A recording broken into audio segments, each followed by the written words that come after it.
Halo everyone, kami dari kelompok 17, nama saya Rizdo Andrianto dan teman saya Bima Rizkyranizam akan mempresentasikan hubungan fungsi dengan diferensialnya. Langsung saja, untuk yang pertama yaitu Muhammad Rizkyranizam akan mempresentasikannya. Pengertian derivatif dari derivatif. Setiap fungsi dapat diturunkan lebih dari satu kali yang tergantung pada derajatnya. Hal ini berarti turunannya dapat diturunkan lagi. Turunan pertama adalah turunan dari fungsi awal atau fungsi aslinya. Turunan kedua adalah turunan dari turunan pertama. Turunan ketiga adalah turunan dari turunan kedua dan seterusnya.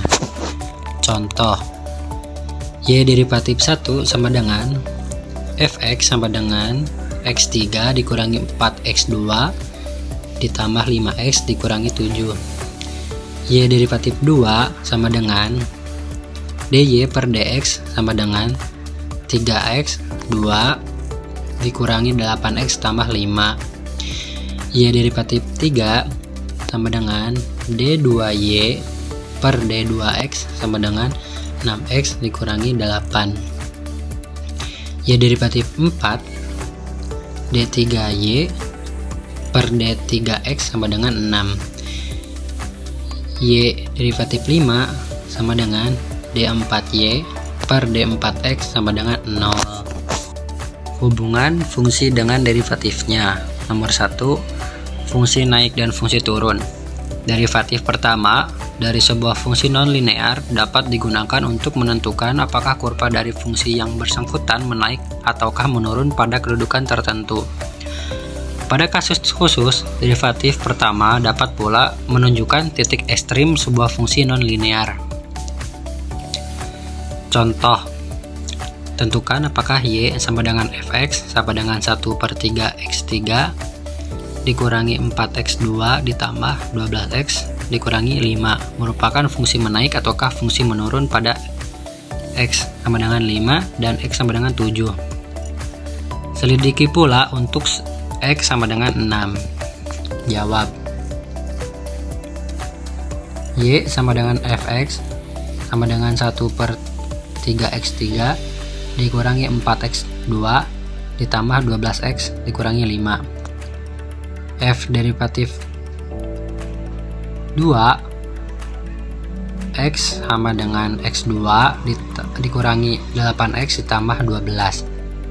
Pada x sama dengan 5, maka f 5 sama dengan 52 dikurangi 8 kali 5 ditambah 12 sama dengan min 3 kurang lebih dari 0. Berarti y sama dengan fx menurun pada x sama dengan 5.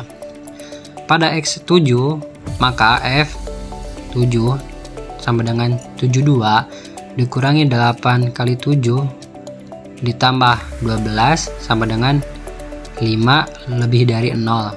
Berarti y sama dengan fx nya menaik pada x sama dengan 7.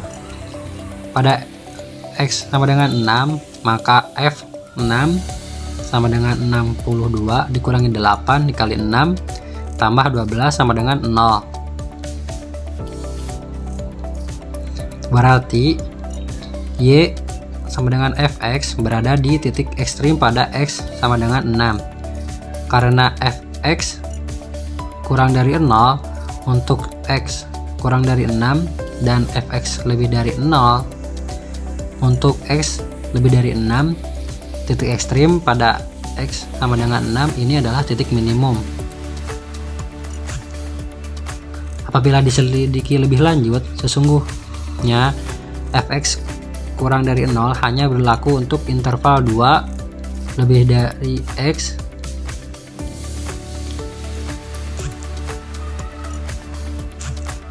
kurang dari 6 pada kedudukan x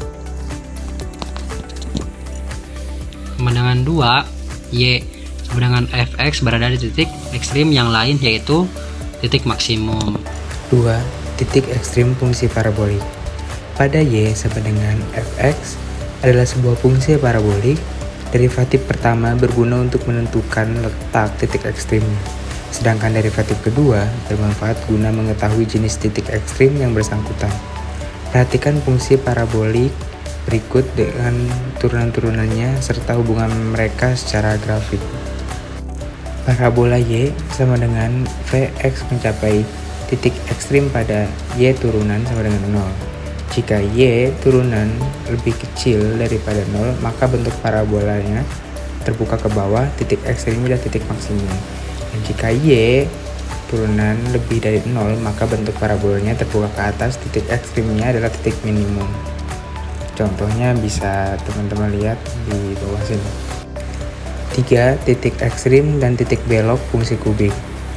Titik maksimum dan titik minimum suatu fungsi kubik dalam kurung jika ada, serta titik beloknya dapat dicari melalui penelusuran terhadap derivatif pertama dan derivatif kedua dari fungsinya. Derivatif pertama berguna untuk menentukan letak titik ekstrimnya, sedangkan derivatif kedua bermanfaat guna mengetahui jenis titik ekstrimnya yang bersangkutan dan menentukan letak titik baliknya. Fungsi kubik Y sama dengan F dalam kurung X mencapai titik ekstrim pada Y derivatif sama dengan 0. Jika Y derivatif lebih besar daripada 0 pada Y derivatif, maka titik ekstrimnya adalah titik minimum. Jika Y derivatif lebih kecil 0 pada Y derivatif sama dengan 0, maka titik ekstrimnya adalah titik maksimum. Fungsi kubik Y sama dengan F dalam kurung X berada di titik belok pada Y derivatif sama dengan 0. Contohnya bisa teman-teman baca dan pahami ini. Oke, sekian dari kami, semoga bermanfaat. Terima kasih. See you next time.